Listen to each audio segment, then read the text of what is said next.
In January of 2019, my husband was diagnosed with a brain tumor. It was in a completely inoperable part of the brain, and was told me had 6 months to live. He stuck it out and died in October, 3 months longer than he was expected to.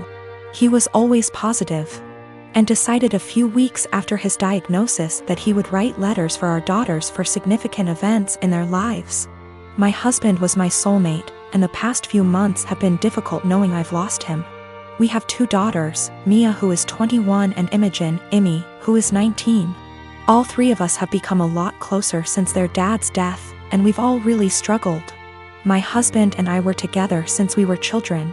Got married when we were 18, and we were approaching our 20th wedding anniversary when he passed. In February of this year, Mia got married to a boy she's been with for about 6 years. I absolutely love her husband, and he's been incredibly supportive during all of our grief. My husband wrote a letter for Mia to open on her wedding day. It's worth noting that my daughters were unaware of these letters. It was my job to give them to our daughters. Her wedding day comes around and I just can't bring myself to give her the letter. I read it and just wanted to keep it to myself. I had his handwriting and his words, and it felt like he was there, and I couldn't bear the thought of giving that up yet. I was fully intending on giving her all the other letters as the events happened. Last week, Mia and her husband bought their first home together. They'd been living at our home since they got married, and so had a lot of stuff to pack and move to their new house. Mia asked me where her important documents were, passport, birth certificate, etc.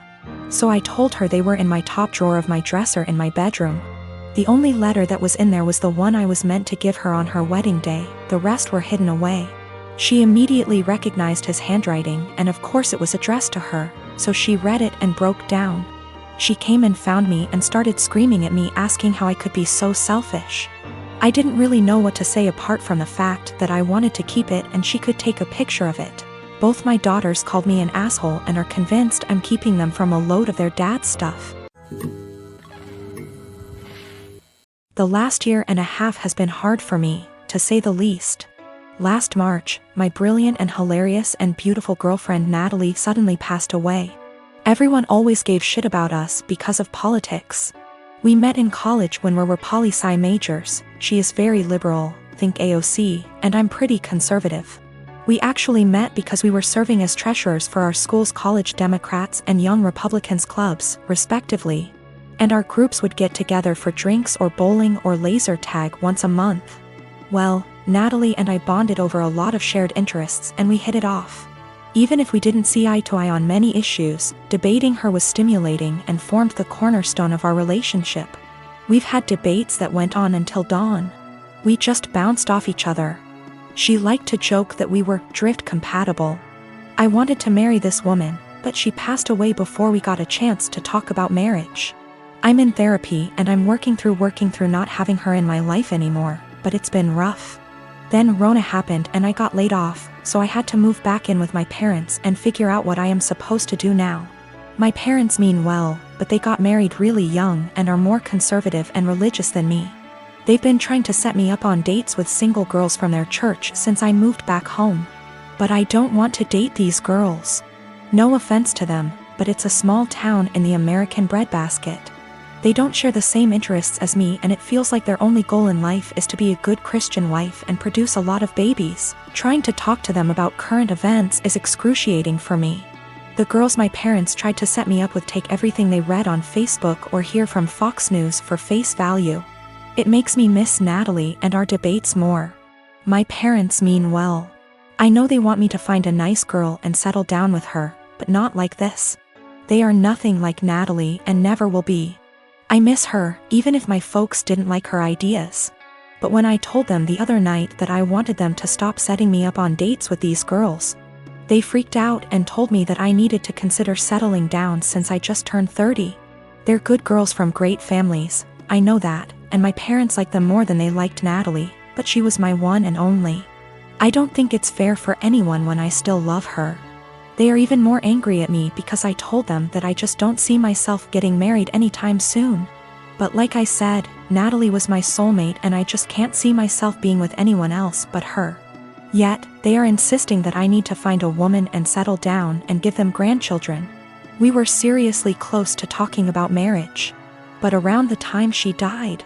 It was more like how funny it would be if the bridal party wore blue and the groomsmen wore red because the bride is a Democrat, and the groom is a Republican / Romeo and Juliet deal.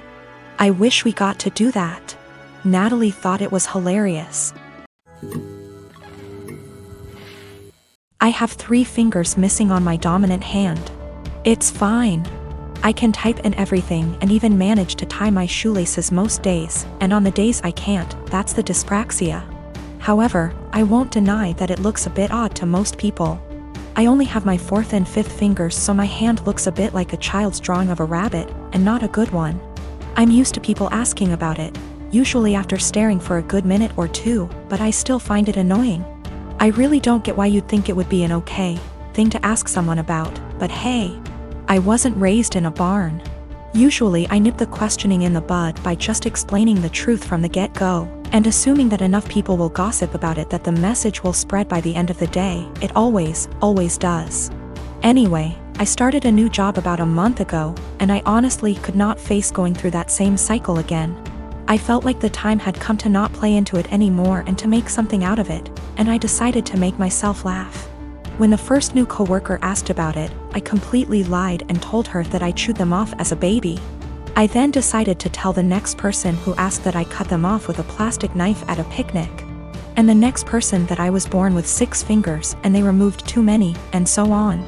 All genuinely ridiculous reasons, but I'm a good actor and they actually believed my stupid lies.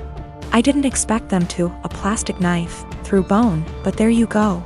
Maybe they just thought there's no way I'd lie about how I lost my fingers.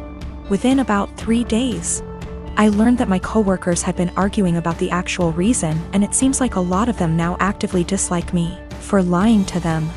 I'm probably going to have to make some cupcakes over the weekend with my super cool 3D printed adaptive whisk to get back into their good books. Anyway, I told this story to my brother today and he told me that I was an asshole because I caused tension within the office on my first day and made people feel stupid for being gullible and believing my lies. My argument is that I'm not the asshole because they were asking a rude, albeit common, question and because I didn't do it with the intention of deceiving them. I was just honestly fed up of the question and didn't think they'd think I actually severed 3 fingers with dental floss when I was 3. I'll accept my judgment, though. Not cool to ask people why they lost limbs or digits just because you want to sate your morbid curiosity. A few reminders for people: I'm not a male. Don't know why everyone assumed that. Don't ask people about something that could be traumatic, especially when you don't actually know them. Since we met, my boyfriend has been on and off of Tinder. I've been very clear that it hurts me, but he always defended it as just him wanting an ego boost. A few months ago we had a major argument about it where I threatened to leave and I honestly thought that was going to be the end of it. Pretty naive, really. Also, I should note his ex before me left him for this very reason. I feel like an idiot for thinking he'd ever change. Today I woke up and realized he'd been using my phone and his email was logged in. I noticed he'd gotten an email from an app called Hinge. Just to give you an idea of the kind of app this is, the description read: the app that was designed to be deleted. Great. My stomach instantly dropped. I logged into it with his phone number and he's put up profile pictures of him that I've taken when we've been on days out together. In his description he's got things like, "We'll get along if you like Chinese and have a dog. If you're silly and comfortable and overshare." He's also put in as a strict preference that he wants to be matched with Hindus / Muslims only. I'm white British. I knew something was going on yesterday but wasn't sure what. He was acting differently and it was making me so anxious. He had the nerve to tell me that I must just be hormonal? I think the worst part about it is his reaction to all of this. He heard me crying, acted concerned and then saw me with his phone. At which point he just took it from me and went back to bed. That was about an hour ago and the only interaction I've had with him since was him asking me to open the bathroom door. Not to see if I was okay, but because he needed to pee. I'm obviously hurt by the fact that he's on this thing, but I think I'm more shocked by his total lack of guilt or response to me being upset. I'm so angry and there's nothing I can do with it. I'm so embarrassed about the situation I don't want to tell my family / friends how he's treated me. And I can't even talk to him about it because he's refusing to address anything's wrong. He's still in bed. I don't know what to do. He's brought my self-esteem down so much that I feel like I can't be without him, but I know I can't stay in this situation. Should I even bother trying to talk to him, or should I just leave? I've taken screenshots of everything, and initially I was going to send them to his family but thought against it. The thing is, if I just leave, there's literally zero consequences for him. He gets what he wants. He gets the freedom to go on random dates with no guilt. It just seems so unfair that I'm the one left heartbroken and he gets to party up. I got myself and my stuff together, packed it in my car and left. It felt impossible. There was a lot of stuff and I was a wreck, but I managed it in the end. Throughout the whole time, he was just in bed pretending to sleep, which made me angry more than anything. I felt like he couldn't care less. We'd been living together for 2 years, but fortunately, in September I decided to get my own student apartment. Obviously, I knew then that things weren't going well, and thank God I made that decision because now I have a place to stay. Whilst I was sat on the driveway in my car ready to leave, I got a text from him saying, "I'm not going to insult you by asking you to stay or to come back, but could you please leave the keys to the house?" I had already left them, but that last dig at me made me so mad and hurt. No apology, no goodbye. Just leave the keys. I guess that's my closure. I'm sad that this shit show of a relationship has come to an end, angry that it happened the way it did, but funnily enough, I'm relieved.